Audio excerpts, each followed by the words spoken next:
Welcome to Be Bold Branding, where we discuss the power of differentiating yourself through your own unique story and standout personal brand.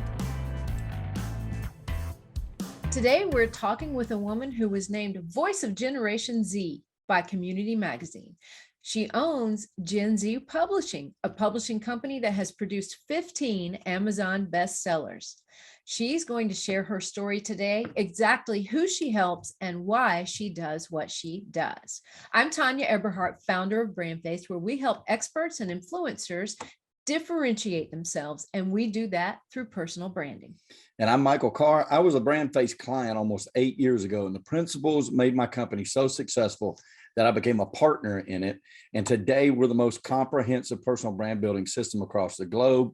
We do Be Bold podcast to help entrepreneurs take the fear out of putting themselves out there, which is the most important part of success. And you're going to love our guest here today because she's a master at it. Welcome, Dr. Marissa Schwartz. Thank you. Thank you very much. How'd you like that intro, Marissa? Love it. That was awesome. I appreciate it. No worries, no worries. And the doctor, you actually have a doctorate in literature, right? Yes. That's awesome. Absolutely. So refer to her as doctor. I will. Shall we? Very Okay. proudly. Yes, I will. Me too. Literature was the only thing, or I'll say English, or whether it was the only subject that I really cared for in all my years of schooling, to be honest with you. Same here, which is why we get along so well. We do love to read. But, We do. attaining doctorate is very hard to do. So congratulations. Yes, you bet. Yeah. All right, Dr. Schwartz, tell us how you got started in this profession. I mean, was there a person in your life or maybe a specific event that shaped who you are and what you're doing today? Yeah, it's actually funny. I was a Biomedical Science Academy student. I was in my third year and I was doing fine. But I had a revelation when I realized I was rushing through my biomedical science classes because when you finished early, you could do whatever you wanted. So I would rush through to read and write. And I realized, maybe I don't really like this biomed stuff as much as I like literature. And at the same time, and I was 17 at the time, that's such a pivotal point in your life where you're really trying to decide what you want to do. And I was trying to figure out what made me happy, so at the time I had a lot of friends getting jobs at the mall or, waitressing, doing things that they really didn't enjoy. And they would come into school and they would complain. And I was like, man, I need to get a job, but I don't want to do something like that I hate. And that, that I'm in school all day doing something I don't like, biomed. And then I'm, after school waitressing or working at the mall, what can I do that I'll enjoy? And it just so happened my mother's an avid reader and she read in one of her women's magazines about freelancing. And she said, hey, did you ever consider freelancing? I said, I've never even heard of that. I don't know what that is. So I looked into it and I looked into some websites that help freelancers find clients. And at that time I had self-published a book. So I knew about writing. I knew about publishing a little bit, just a little bit, the self-published book. I think I sold 3 copies, they were to faculty members of my school, but I had a little bit of experience. So I went for it and I signed up and I said, I'm going to freelance, sing you a song. And I thought, the money's going to come rolling. Everybody's going to hire me to sing them a song. But it turns out people don't want to pay 17-year-olds to record music on like a little, their old iPhone 2 in the basement of their parents' house. Who knew? So I'm like, okay, scratch that. We're not going to sing for money. We're not going to freelance that way. Let's find something else. And I decided, okay, what if I edited books? So I found a woman who had written a children's horror book. I love the horror genre. I was basically a child myself. So I asked her to work with me and we did, and it went really well. And then she referred me to a friend who referred me to another friend. And before I knew it, I was editing books and that followed me through college. And then people would say, I really like your editing. Can you write something? Can you do some developmental writing? So I got into writing and then I got, your writing, I love it. Can we get some SEO on that? So, okay, let's look up what SEO is. I learned SEO. Thank gosh, I was a student at the time where classes, I could just sign up for an SEO class. So I did that. And it just built that way. And then I went for my master's in corporate and public communication, which is where I met a lot of people who have comparable skills to my own. And I expanded our service offerings. Sounds pretty similar to what you've done. I expanded our service offerings based on who I knew. And that kind of brings us to today. You know, that was then I went, you know, through school getting the doctorate and continued to grow the businesses through that. So, oh, and the publishing company, I left that. So that was my marketing company. The publishing company was when I was in college. I wanted to, after self-publishing a book, I wanted to traditionally publish one. And being a college kid trying to get a book published by a traditional publisher, they kind of don't take you seriously. So I wanted to create a place that was diverse and open-minded enough that anybody who queries us, if their book is good, if they have the passion for it, we'll take them on. And that's how I started that. Very interesting. Very bold, I gotta say. It is in bold. every step of the way. Every step of the way. I like it. You're clearly a problem solver right off the bat. And you can see opportunity, I think, which is also very valuable in life. I want you guys to listen to that for a minute. Like, first of all, she realized she did not want to do what all her friends were doing because all they were really doing was complaining. Right. And then when she thought, oh, I'm passionate about singing, I'll do this. And it failed. Right. And so she moves on. And then, you know, that evolution of that, the lesson to be taught is you persevered, you know, undaunted. Yeah, you were undaunted by that. And I love that because, you know, that's what I think that so many people are missing is just, okay, if it fails, so what? You know, it took me really a long time to get to the point of accepting my failures and seeing, hey, that's just another stepping stone across the pond. Yeah, it's another learning opportunity. It is. Yeah, it is. Yeah, that's really works out really good, I have to say. So to the audience, can you say what are some common mistakes you think people that make when it comes to, like, if we want to stick to the genre of writing, what are some of the common mistakes that people make when it comes to that? Yeah, the first is definitely blockages. So everybody knows of writer's block. My first day of grad school for the doctorate, we had a professor who totally turned my brain around when it came to writer's block. Because before that, I thought, oh, everybody gets writer's block. It's just something that happens.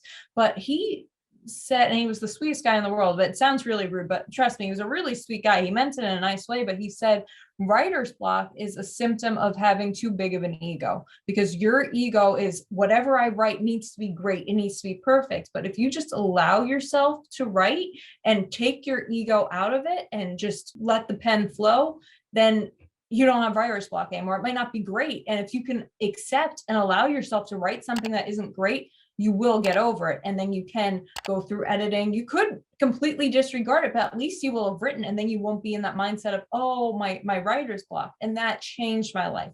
Hearing this really sweet man who had been a professional writer for 40 some years say that totally changed my whole mindset in writing, and made me realize, you know, I'm a type A, I can be a perfectionist. Made me realize, yeah, just go for it. So you can apply that to really anything, but that's one of my favorite pieces of writing advice I've gotten. I love that advice. I do too. I've heard it before. Like, I have not ever heard that. Now it's racking my brain thinking about it. But I read an article years back about that because we're writers and always have been, from poetry to prose of all kinds. And then, of course, we've written the books and the help books in the business arena. But they, you know, I read this article and the guy said the same thing. He's just like, you know, you need to continue to write, even though you know it's junk. Like, even you just keep doing it, and it'll flow. You'll flow. And you might find a vein that you go in that you didn't even expect. But it's just important to do it every day. And I think that applies to anything, like in business or any kind of craft in which we want to get better at. Persistence is the key. That is the true nature of success. And you are living proof, actually, because, you know, they say you can't necessarily educate yourself into success, right? And I believe that is absolutely the case. But you're a good combination of both. You're very persistent and where you're going, and then you're also educated, which helps, you know, that, and also helps your clients, no doubt. When you're helping them overcome obstacles you've already learned to do. Yep, that's true. So being in this realm for some time in the writing world, I understand writing is everything. truthfully. It's how you communicate a certain thought, communicate in a certain way. It's how you're seen, how you're viewed, is based upon what you write, because even when you're doing videos, sometimes you're really just expressing what you wrote. And so what would you say kind of holds people back from writing themselves? Like you said, get rid of the ego. It might be bad. Somebody can help you edit it or you'll trash it. But what is the number one thing you feel is holding them back in the writing world? I think it's, everybody always says, oh, I just don't have the time. And I get that. And I used to work full time and go to school full time. And I didn't have time to, like, my dissertation. That took a long time. And I didn't have time. And that is a valid excuse. But what I learned was voice memos. That has saved so much time. So I had an hour and a half commute from school back home. I would do voice memos and just talk out all of my ideas for my dissertation. And that was my first draft. I just had hours and hours of voice memos to myself with all my ideas. My dissertation was on nihilistic libertarianism and Western popular culture. So I would just take all these notes and just talk about my thoughts on it and the different things that I had read in class or, at the library about it. And that's how it was. And when I tell people that, so often a light bulb goes off because they picture, the old fashioned typing at a typewriter, and they think that's the only way that you can write, but it's not true. So what I did was then I would transcribe it myself, but some folks, they just don't like typing, in which case you can have a transcriptionist. There's so many out there, freelance transcriptionists, they can type it up for you and then you can edit it yourself, or you can hire an editor. But you don't just need the pen paper. You don't just need to type. So many books are written where it's still your thoughts, still your ideas out there that you have voice recorded, but somebody else wrote it up. That's a perfectly viable way to write nowadays. Yeah, absolutely. And utilizing tools that we have at our disposal that just makes life, somewhat easier, for lack of a better word, more convenient, probably better way to put it. Like you said, utilizing your time driving to and from school, and also working towards that is going to be your end result. Just makes total sense to me. Yeah. What would you say now when somebody comes to you and wants to work with you, what would you say is the number one concern they come to you with? They say, I want to do this, but. Yeah, it's usually, I want to do this, but I don't have the time or the knowledge to do it the right way. So whether that is helping them to market their products or book, if we're going to do social media, a lot of the time they will have done social media. Let's say they're posting like once a week, but they're not hashtags, and the pictures are kind of fuzzy. And that's because they didn't know how to properly do it. They didn't know how to do the hashtag stuff. And they also just didn't have the time to do it properly and to do the research. So that's usually who's coming to us on that side. And then with the book side, usually it's authors who are super talented, but they don't know how to get their books out there, right? Maybe they're young and have never written a book before. Maybe they are an experienced writer, but they've never had a hit, so they don't have a big audience. I've got an editing question. All right. So, I've never written anything that, especially like in a fiction or something like that. Like, so are there any like light rules on editing? Like where does the editor stop and the writer pick up? Is that I would think that, if you're editing and you're reading this and you're like, that shouldn't, you know what I'm saying? Do you get what I'm at? Yeah, it depends on the type of editing. So I always like to define that with clients. I mean, if it's a developmental edit, then you have free reign. You can kick the pants off of it. But if it's, a light editing or grammatical error editing, then you got to be careful. But what I always have done to keep myself safe, not upset anybody, is track changes always, but then leave comments. So rather than actually changing something that is more of, a personal choice, I would say something like, this character's motivation seems a little bit whatever. I might do X, Y, Z instead. Leave that as a comment, and then they have the choice if they want to change it or not. And make sure everything is tracked so that I don't finalize any of those changes. The author themselves is the one that accepts all changes and actually decides what they want to change. Got it. Okay, so I got to go down this vein a little bit longer. So, because I read constantly, and normally it's historical stuff. I'm really interested in history, and so in very ancient history normally. But like as an editor, like how do you? And you're clearly highly intelligent human being, right? But how do you keep from going blind reading the same thing over and over again? Because I find even in our own books, like 2 years later, I'm reading through this book and I'm like, oh gosh, that's a grammatical error. You know what I mean? And then we fix that. And then and she and I've read the same book hundreds and hundreds of times. And how do you keep from going blind on that and missing those things? Is there a trick? Yeah, I think it becomes second nature. I do keep it fun. I have highlighters in every color. I have page flags in every color. So I do things like that to keep it fun. But I think the engagement aspect of actually, writing comments and talking to the authors when you're able. So I also read for fun a lot. So in those cases, I'll write in the margins, even though, I just finished a Stephen Hawking book and I'm writing questions in there. He's not going to answer, obviously, but I'm writing my questions in there anyway, as I would a client or an author that I'm working with. So to me, it's all about engagement, and it's like a conversation, and yeah, there are some times where you might get a little bit burnt out from reading, in which case take a break, usually I'll listen to music or something, but and then go back to it. It feels fresh. So it's like anything else with that. I love it. Yeah. That's some good little tips right there. Oh yeah. Good stuff. Absolutely. Okay, so we're going to ask you now, Marissa, 5 questions that we ask all of our guests. And it kind of gives us some more insight into your personal brand and how people perceive you. So the number 1 question that we're going to ask you is, what sets you apart from others in your industry?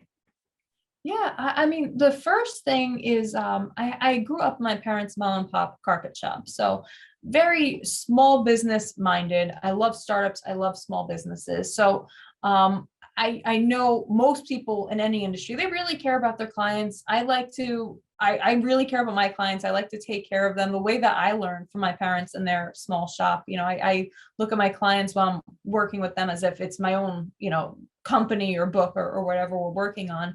And then of course there is the educational aspect where, I constantly read, not only university learning, but I'm watching educational videos, things like that, always looking to improve my skills and my team skills. So I think the education aspect also, our clients know that we really put the care into all the work that we do, and we make sure that our skills are up to the times all the time. Love it. Love it. All right. Who exactly do you serve? Like, who's your ideal customers?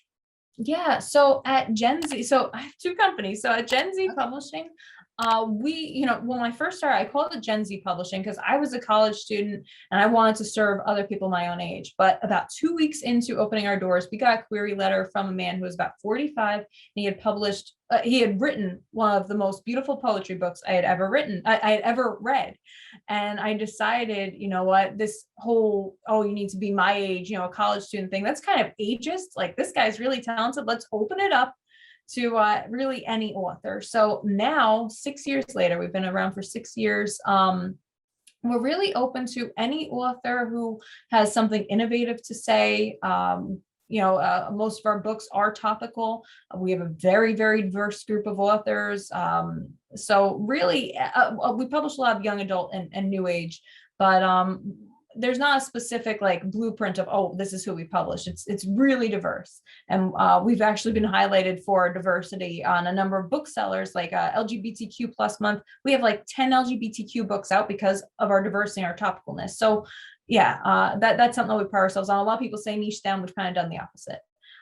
With the one thing that keeps all of our authors together is that they're all innovative, forward thinking, that kind of writing. But in some ways you have niched. Yeah. You really have in that way. It's just wide open to all the subjects. Not in the typical way that most people think, but in your own way. Yeah. Absolutely. Okay. Very true. Yes. So and then at go ahead. I'm sorry. You got to answer the other company. Go for it. Yeah. At Dr. Rissy's, because I grew up in my parents' small shop, I deal with a lot of small shops, a lot of startups. We have worked with larger companies like we wrote a lot of not a lot. We wrote a dozen white papers and ebooks for HP and Microsoft, and some tweets, 300 tweets for Microsoft. We've done fun stuff like that, but mostly they're startups. We have a lot of people in the blockchain industry and IoT, and in the medical industry. So yeah, that's what we work with. Okay. All right. Number 3 is exactly how do you serve them? And you can answer for each company. Yeah. So at Gen Z, we are an independent publisher. So it's not like we're a vanity publisher. We don't charge our authors anything. It is really an author comes to us with a great query. We like them. We like everything that they're doing. We check out their social media and stuff like that, make sure that our missions are in line.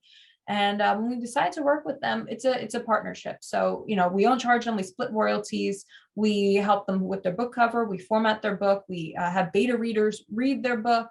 And then we publish and help them to market their book. So it's a true partnership. On their end, maybe they'll do book tours and do interviews and stuff, but we'll help them to get those interviews. So it's pretty neat. And they're independent authors, so it's great working with them.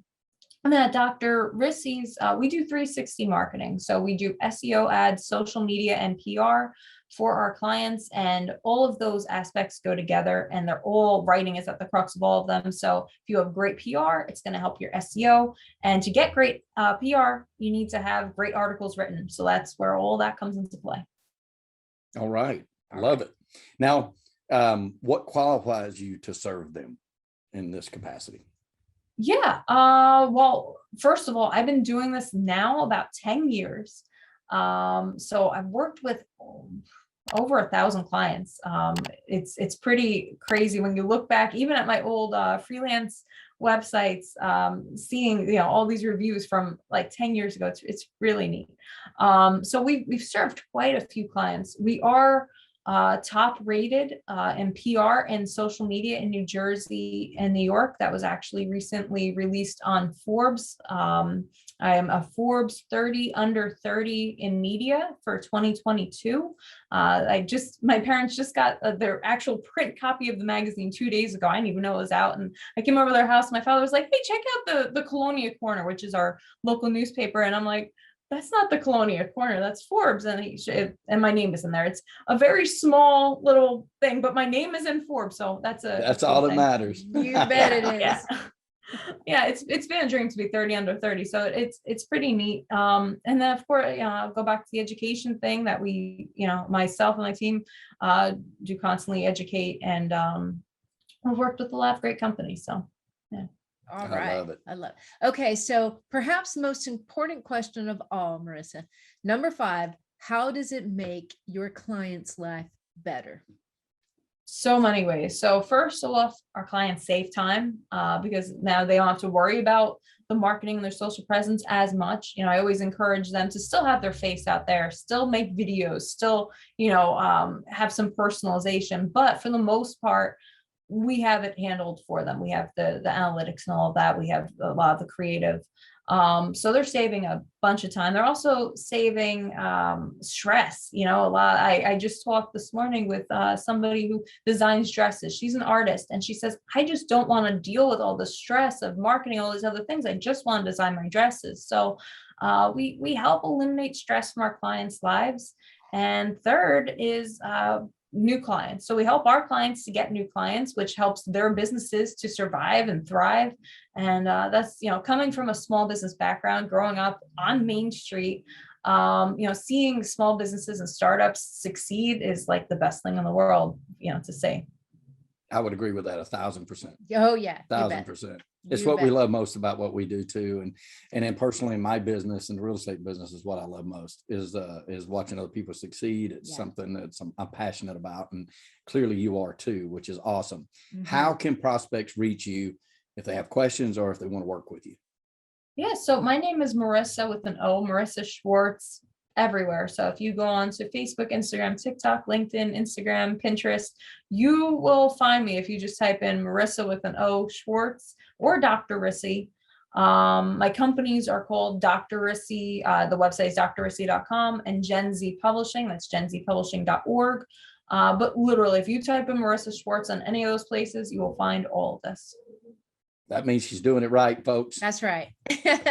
Marissa, it's been such a pleasure to get to know you. You are very passionate about what you do, and congratulations on all your success. Absolutely. Thank you very much. Thank you so much for having me. It's been a pleasure.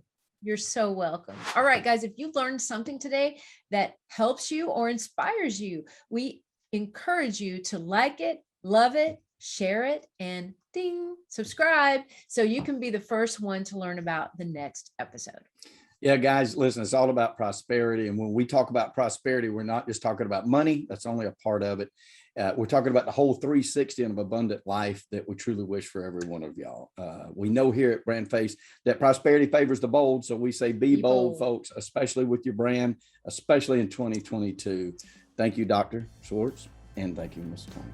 Thank you. All right, guys, we'll see you next time on Be Bold Branding. Brought to you by BrandFace, the only comprehensive personal brand building system across the globe.